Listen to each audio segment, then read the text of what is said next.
So for our first week with 1 Samuel, we have an outline that I think both of you received at church. For those who are participating online, this is on our website. You can download it as a PDF.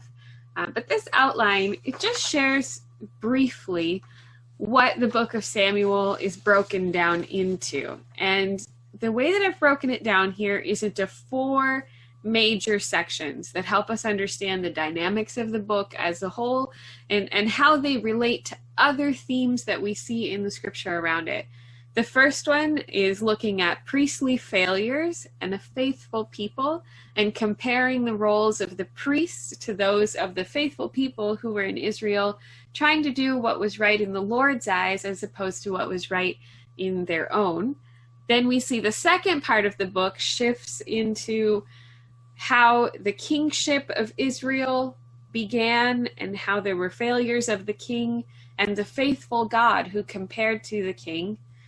The third part, we see a new and faithful king is prepared. We see Samuel's going to David and preparing him for his journey towards the throne, even though Saul was still in power. And then the final part is when we see the rise and fall of kings and prophets. This is where we see David and Saul exchanging power. We see Samuel coming to the end of his life. And we see the real beginning of the monarchy in Israel from this moment onward. And the preparation for the days when prophets would come into Israel and speak God's word to the kings who were no longer the spiritual leaders of Israel, but instead just looked after the social affairs. So what we really see in this book is the exchange of power from being all on the priest's shoulders to being divided between spiritual and government kind of powers, where they now separate here. Prior to this book, the spiritual leaders were the ones who were making a lot of the decisions for government and overseeing the daily life of Israel. So this is a book that really, it serves to divide those two powers. And when we get to chapters 7 and 8, we'll see what God's intent was for Israel in the same time as we see what the desires of the people were for. And so we get to see that interchange between what God wanted for Israel and what Israel wanted for Israel and how those differed, and then what Israel ended up with. So before we dive into this, I'd love to see what kind of background you know about 1 Samuel that we're starting with, or if this is a first-time adventure into the book for you. I know when I took my course in my master's degree on 1 Samuel, it was a book that I had read and heard some Bible stories from, but I wasn't really engaged with it as a book that would shape my life. And so there was a bit of difference between me and 1 Samuel and what I knew about it. And so I'd love to hear where you're starting from. Well, I have read it, but it was a long time ago, and it wasn't a book that I felt interested in. Yeah. So I haven't looked at it again. That's okay. How about you, Chris? Well, I'm like you, I think, Olivia. You know, the Bible stories that I learned as a child around Samuel and Eli, but of course they did not they didn't say anything about Eli's sons. Yeah. I'm not sure where I learned more about Eli's sons, but I did know more about Eli's sons, and I guess the whole I knew the concept of the people of Israel wanted a king, but God didn't really want to give them a king. That He wanted to give them, He wanted to be their king, and that that they begged for a king, and so He gave them a king against His better judgment, one might say. and I know about the fallibility of Saul, and he didn't last very long as a very good king, and I often relate to David, you know, whenever I'm going through a time of searching and wondering about what to do or what's going to happen or whatever. I relate very strongly to David because of his long wait to become king and all the trials and tribulations he went through, but still he did not usurp the throne from Saul. You know, like I always identified with David when things were slow and I wasn't seeing God's promise. I always felt that, and I'm not too sure just where David ends in the Samuel, 1 Samuel, 2 Samuel, chronologically. But I also identify with David in that he was a man after God's heart, yet he was a very fallible person, and he did very bad things. But he always came back to God, and God always forgave him and stood by him. So those are some of the things about the chapter that I... Okay. That is helpful. Now I kind of know what we can include as far as what we can build on. I always love to know where the starting point is for people, and that way, you know, it's just easier to get the jump rather than starting too far down the road or starting with baby food when you guys are already on solid food and ready and running. So I really love the warnings, the cautions, the encouragements that I have seen in 1 Samuel. So I'm really excited to share those with you. But before we dive into the life lessons and all of that, I'd love to share some background on this book because I think it's helpful when we can learn about where 1 Samuel kind of intersects with other books in Scripture.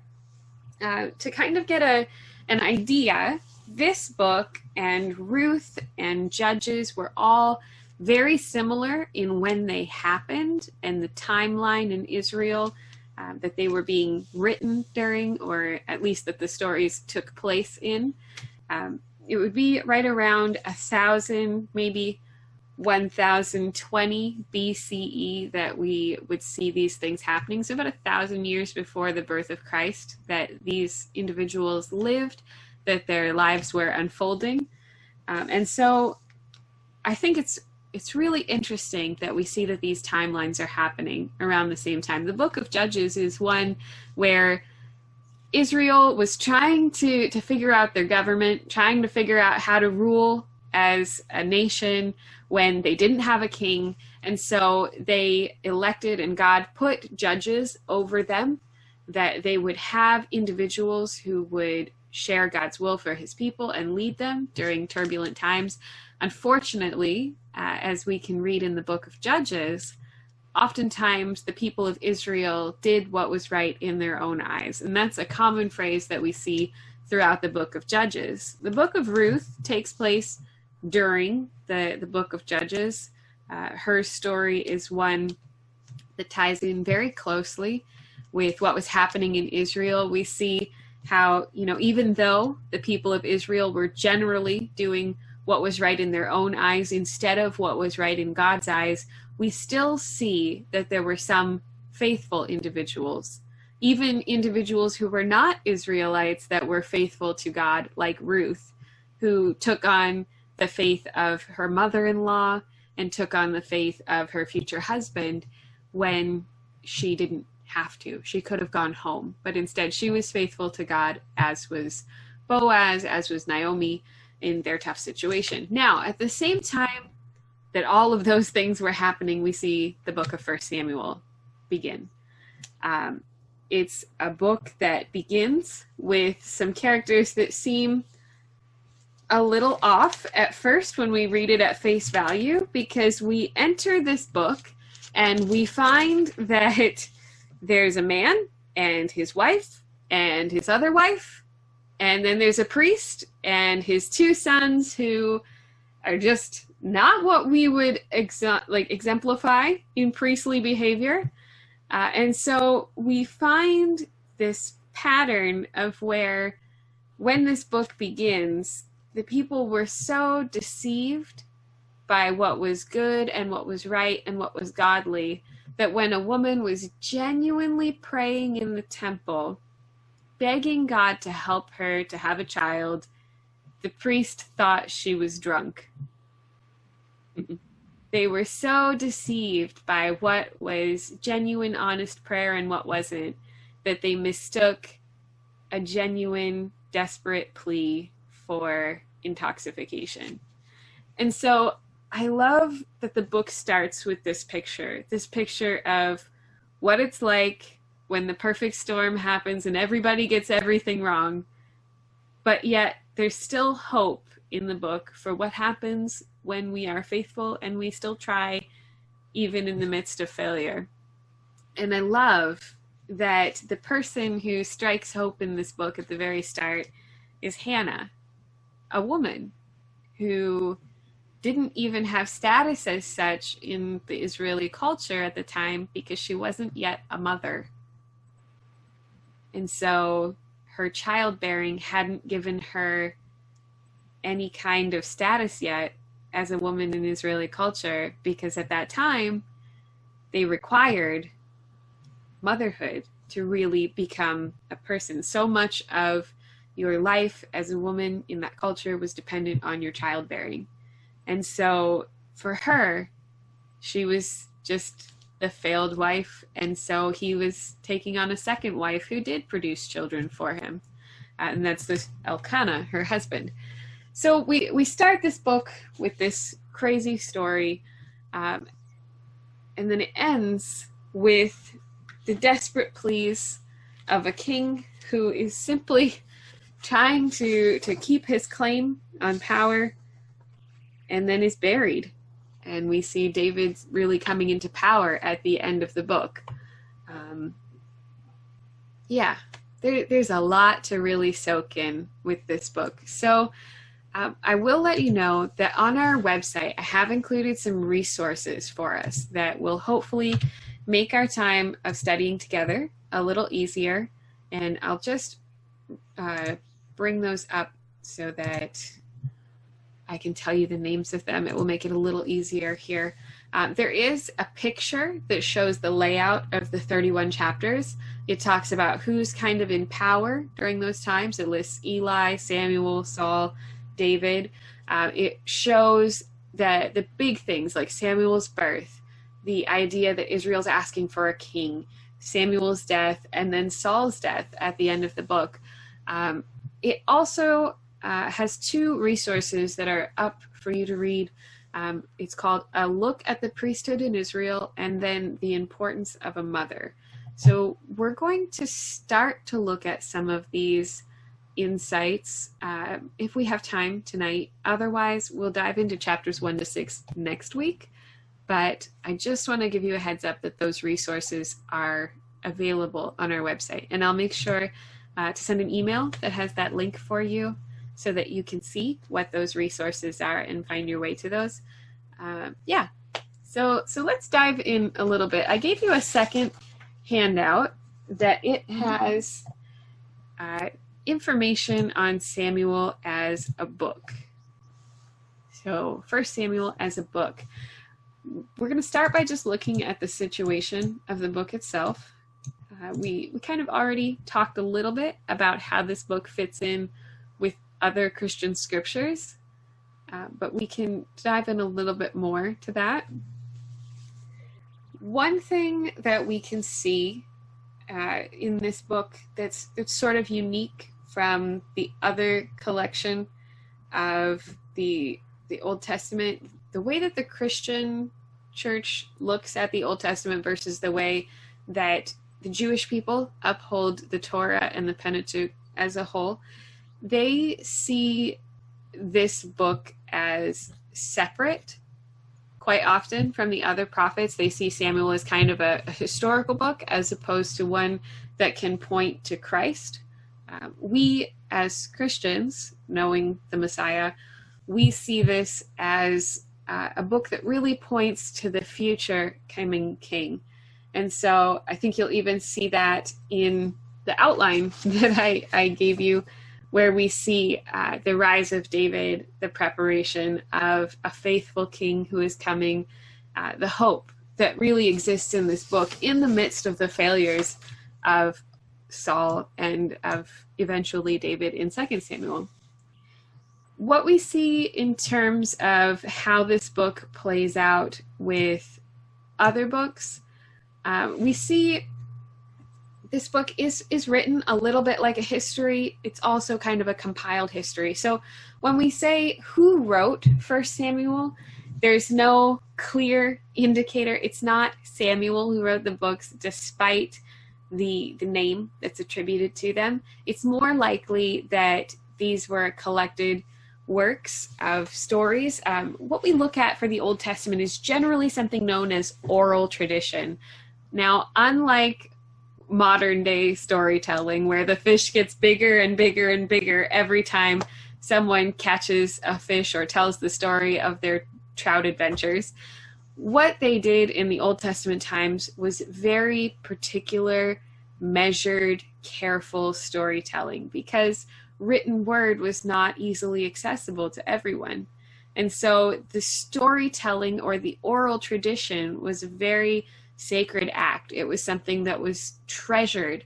And so the act of learning a story from an elder to pass on to your children eventually was something that was very carefully done. You learned word for word, pattern for pattern, moment for moment in each story. And so it's more likely that the leadership, that the I'm trying to think, the priestly line of Israel would have collected their stories, their understanding of 1 Samuel and 2 Samuel, and compiled them together as the stories that were rooted in the person of Samuel and became the monarchy that Israel eventually had. And so what began with the prayer of a mother ends with the story of the great kings of Israel. And so we can look at these as something, they call it the works of the Deuteronomist, as an individual who would write the stories of the Old Testament. They also attribute this person or group of people to having written the book of Deuteronomy and others. So it would be someone looking back at history and sharing what happened in a rather accurate way. It's not like how we talk about history today, where the winner decides how history is shared, but instead it's a very honest telling of what happened in these moments. If it was the winner decides all and the person who is on the side of Israel is telling the story, I imagine that they would have been a lot more kind to the individuals, Eli and his two sons, Hophni and Phinehas. So I imagine they probably would have glossed over some of their disgraces had it been a less than accurate telling. Now, this book, it's really the first part of a two-part book. It wasn't until quite a lot later that this book was divided into two parts. When it was originally told, it would have been one story or one book that was written. So they expect that somewhere around the 2nd century BCE, this is when it was divided into two parts because of the translation from Hebrew into Greek. So as the world started to grow and expand and they tried to put scripture into other languages, they would have separated it into two parts to make it easier to share the story, because I can imagine just how long it would be to write this for the first times on paper and just expand this story. And so it's divided into two parts here. Now, there are some themes that we see in this book that as we begin to read, they really become apparent. So the first is who has authority over God's people, the establishing of the monarchy and God's rule over them. We also see interpersonal relationships and the relationships between God and his people. So those two themes we see throughout the book: who has authority over God's people and how God and his people interact. We see how Elkanah and his wife Hannah and his wife Peninnah also interact with each other. We see how Eli and his two adult sons and their wives interact with one another. We see Samuel and how he interacts with his mother and how he interacts with his own children later in the book.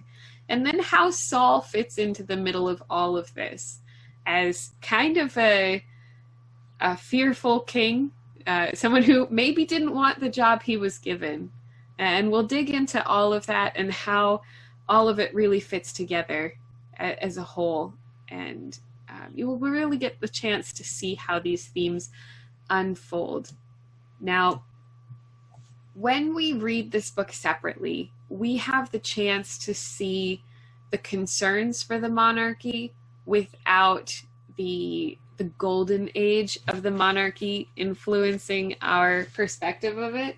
I think having the opportunity to read 1 Samuel without 2 Samuel, we get the chance to see God's caution that's given to Israel when he explains the demands that will be on them as a people towards their king.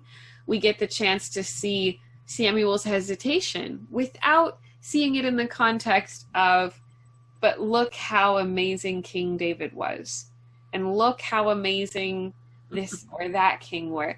And so, oh yeah, all of these cautions and fears that we see early on, yeah, we don't have to worry about those, because in 2 Samuel, here's some great dudes and some not so great kings as well.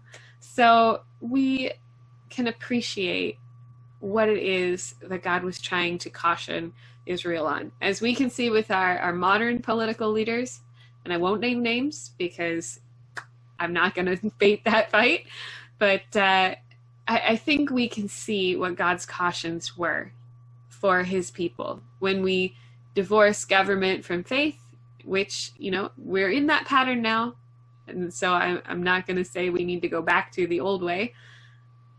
When we divorce faith and government, we end up with expectations of government that are not based on faith. And that's just a fact. And so God was trying to warn Israel of that and maybe explain what it is that a king can truly demand of his people. So we see history, we see a sense of prophecy in this book as well, where God is kind of foretelling what will happen in his cautions to Israel. We see kind of the expectation of what happens when people continue to sin, and that unfolds in the lives of Hophni and Phinehas, in Eli, in Samuel, in his sons. We really get a sense of that pattern in individuals' lives and a sense of what it'll look like in our own. So there are some cautions for us and not just for our systems of government. So any questions as we're digging into this? Just an observation. Sure. Just an observation. This is not the book of David or the book of Saul. It's the book of Samuel. Samuel seems to have a lot of power, God-given power.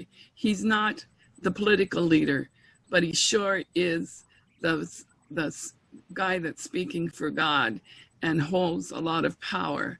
So it's just an observation. No, absolutely. And I think that's one of the things that we get to see when we divorce 1 Samuel and 2 Samuel. We really get to see the kind of function that a priest had in Israel as their government system was changing. And so we see the incredible power of this baby who was a gift from God to his mother and was in turn a gift to God from his mother, and how his life really shaped the future for Israel because he allowed God to shape his own life.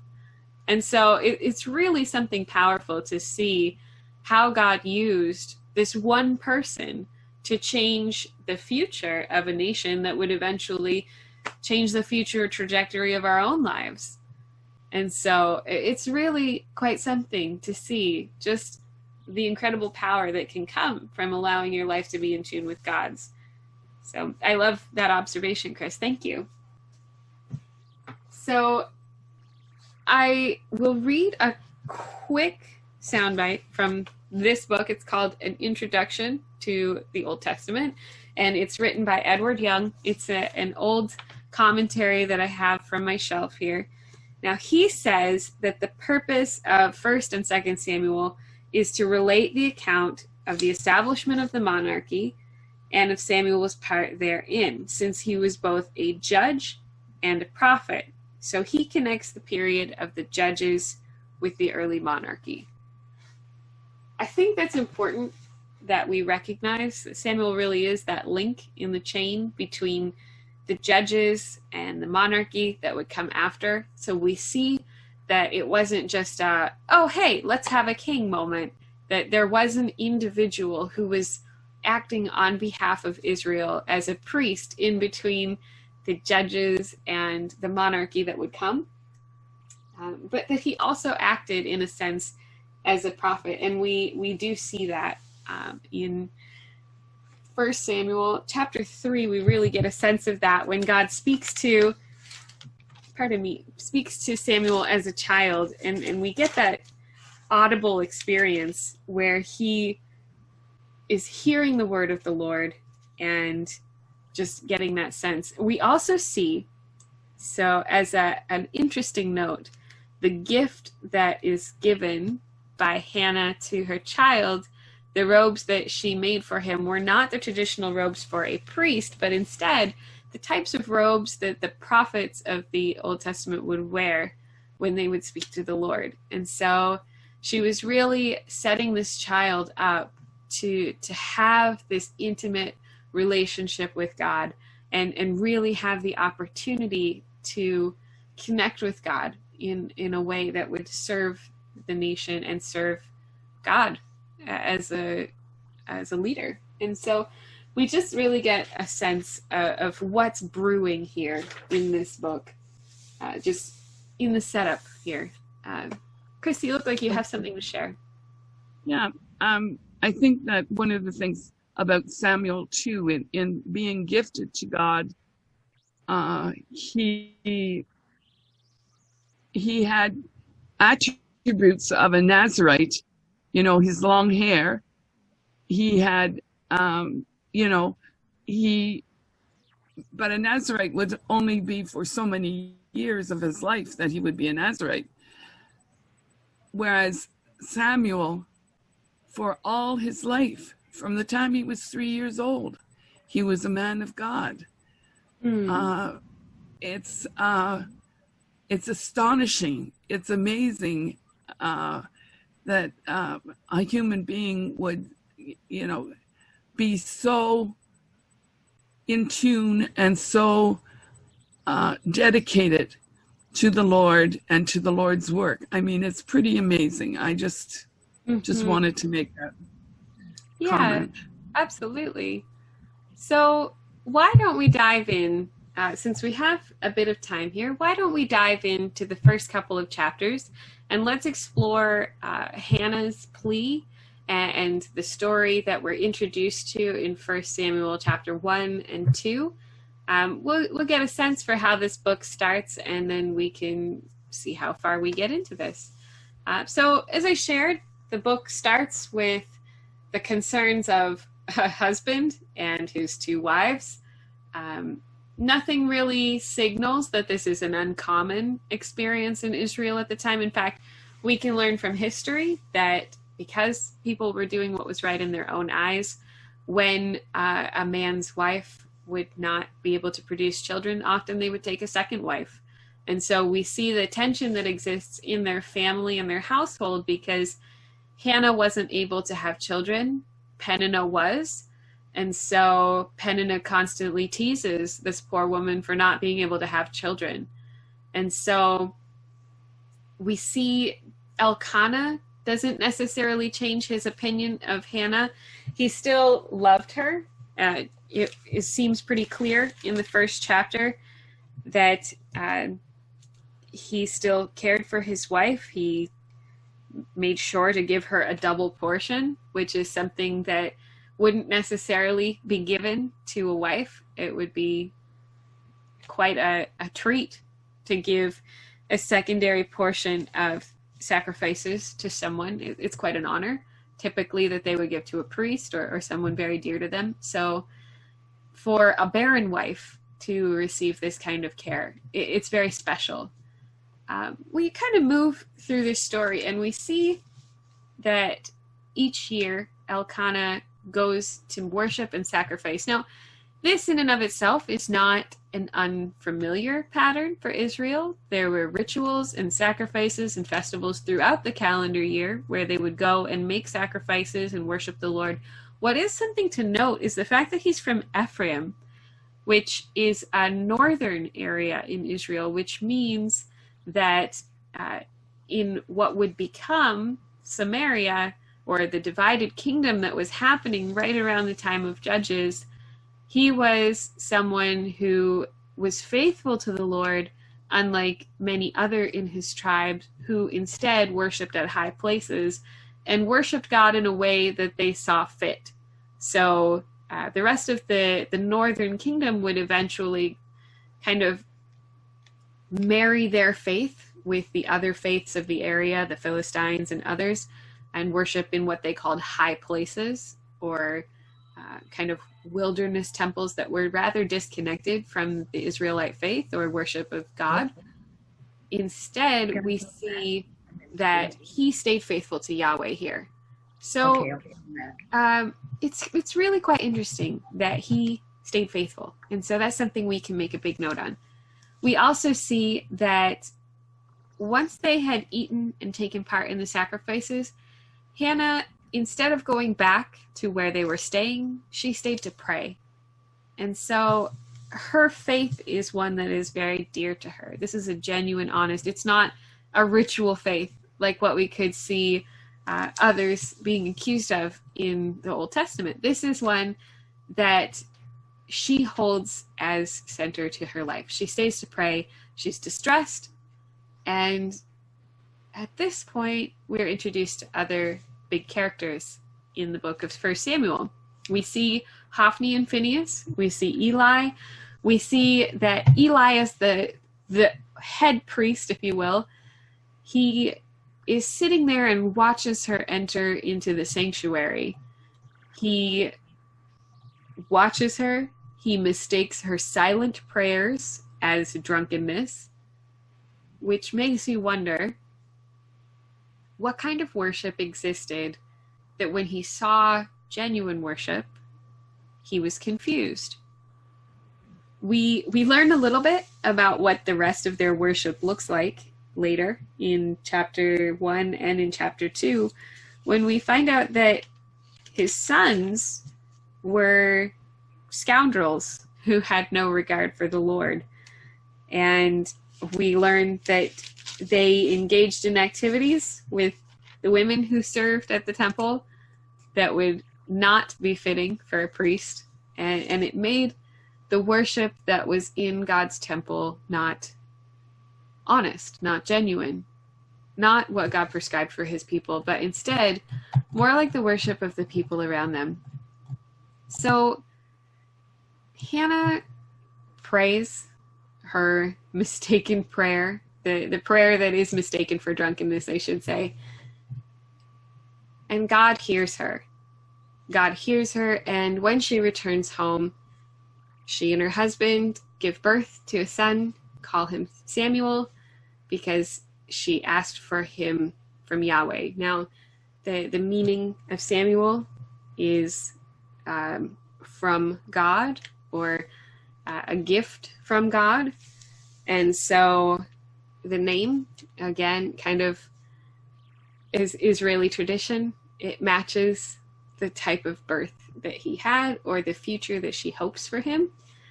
And so she returns him to Yahweh once he's old enough, once she's weaned him. We see she brings a sacrifice each year, just as always, and presents to Samuel and Eli. It's hard to say how old Samuel actually was when he came.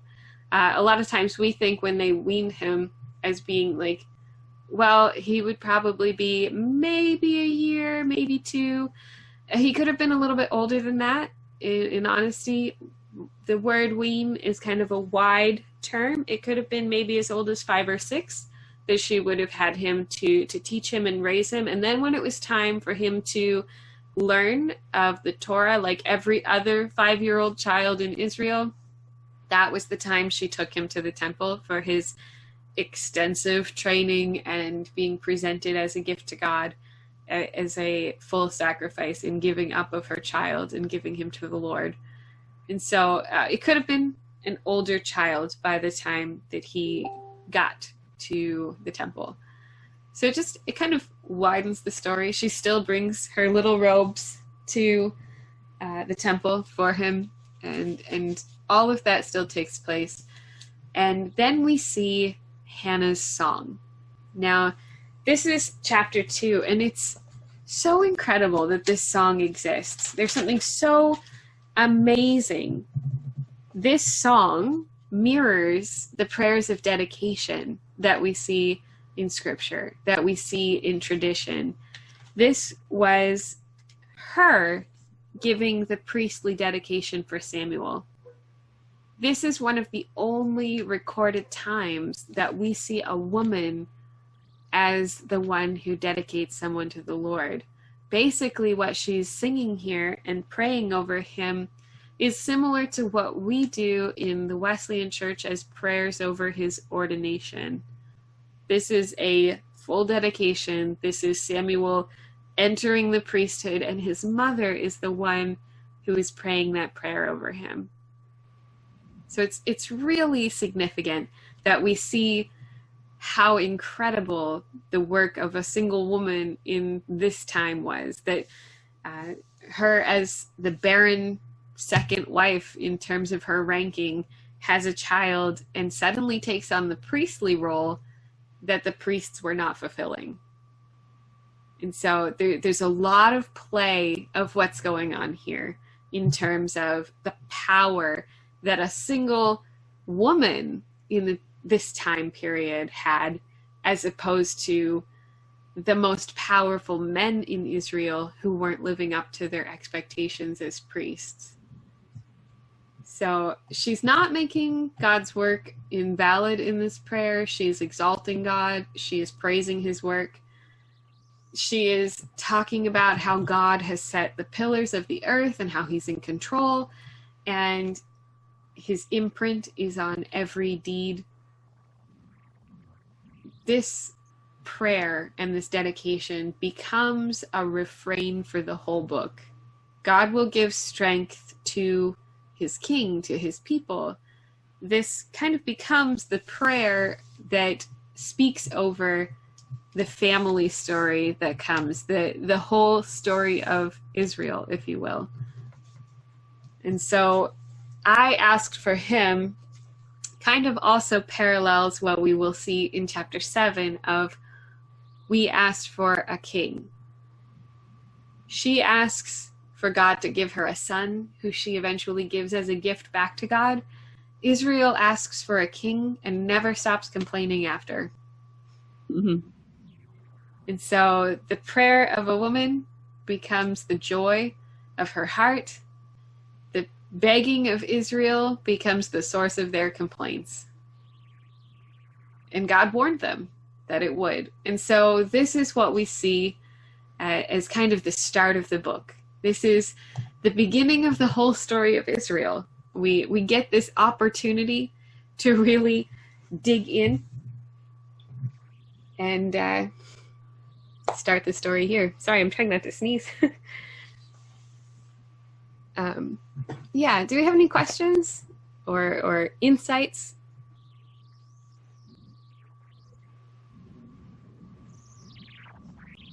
I think it's interesting that her what is it? They refer to it as the Magnicat. Yeah. That she talks about those that are brought down are the ones who are given strength, and those that are given much are the ones that are pining for more. It sort of goes with the whole paradox of God, in that it's when we're at our weakest that God can be his strongest in our lives.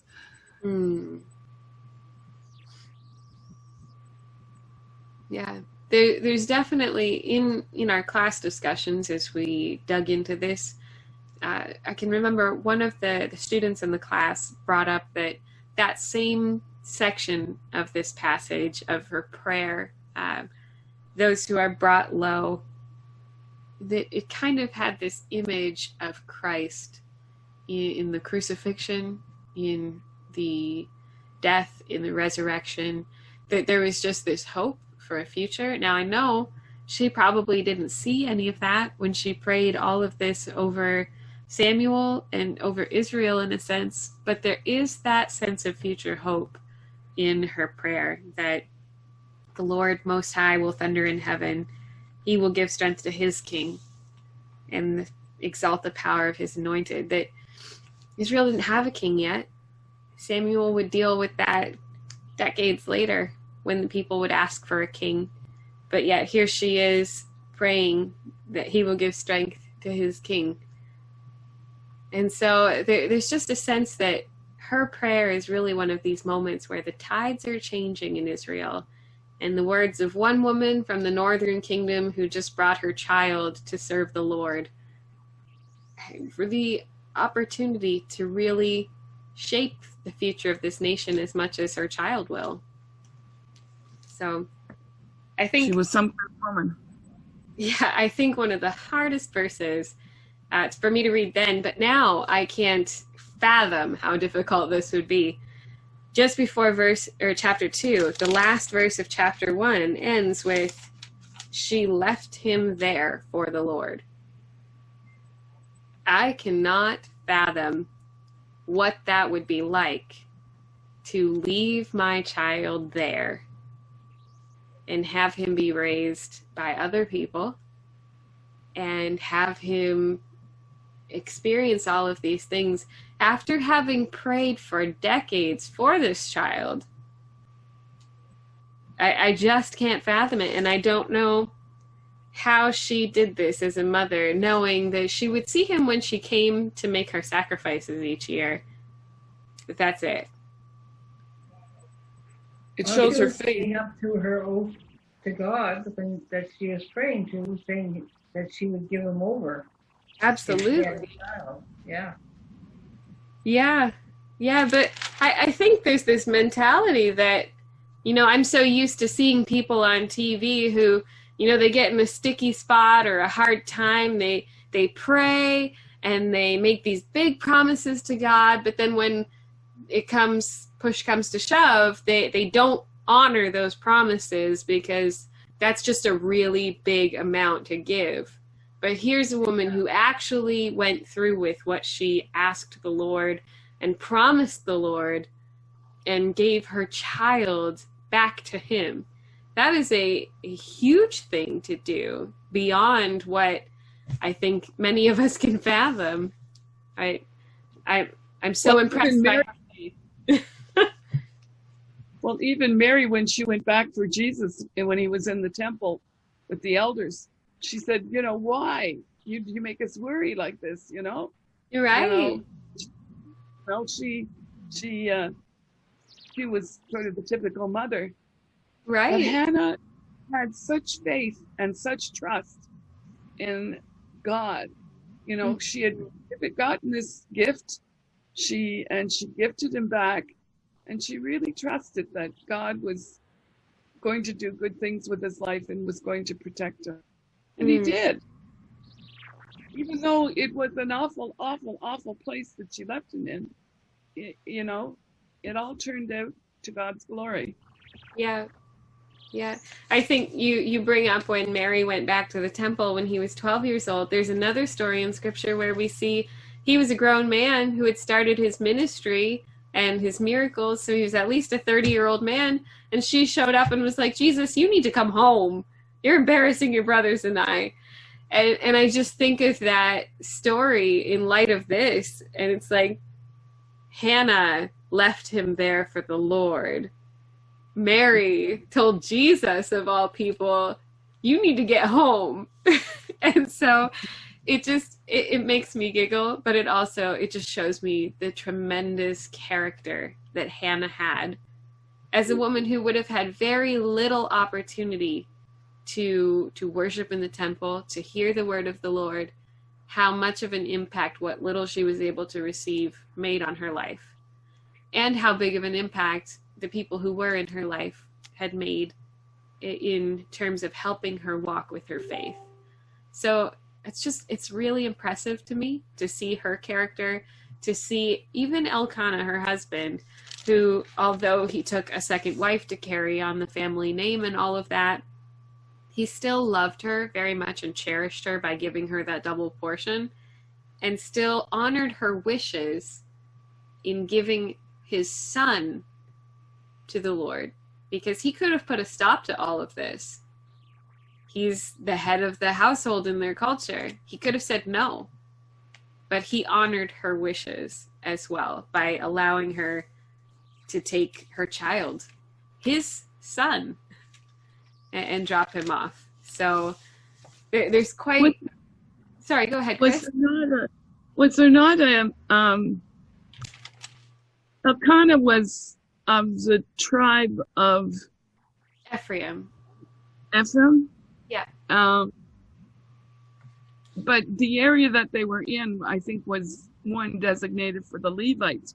Might he not have been a Levite? I'm not sure, but I'm just wondering if... There was some question about that with the way that all of the land is laid out when we were talking through all of this in the class that I took. It is possible, but given the fact that there's little indication of Ephraim himself serving other than them going to sacrifice, it's possible, but not probable, if that makes sense, that he could have been a Levite. But they typically, when there was a Levite, they would have said a Levite who lived in the hill country of, but they designate his tribe as Ephraim here. So if he did come from the tribe of Levi, he is maybe not serving in the way that he was called to. So possible, but it would be hard to say it's probable here. Okay. So, yeah, I want to keep an eye on time here. So we're coming to the end of our time for tonight. Just to set the tone for what we'll study in the next week, we'll pick up in chapter 2 after Hannah's prayer, and we'll probably go as far as chapter 6 next time. So there's going to be a little bit more to cover, but generally it's just Eli, his wicked sons, and the Philistines. So I'll update that, and I'll put some resources online. So if you want to dig in a little bit more with Hannah's story, or if you'd like to read ahead and get to know Eli's story a little bit more and how Hophni and Phinehas really interplayed and kind of set the stage for what happened with the priesthood and how it begins to fall, we can start to dig into that for next week. So I will end our recording here, and then we can take some time to pray and close our time together. So thank you for joining us online, and we look forward to seeing you next week.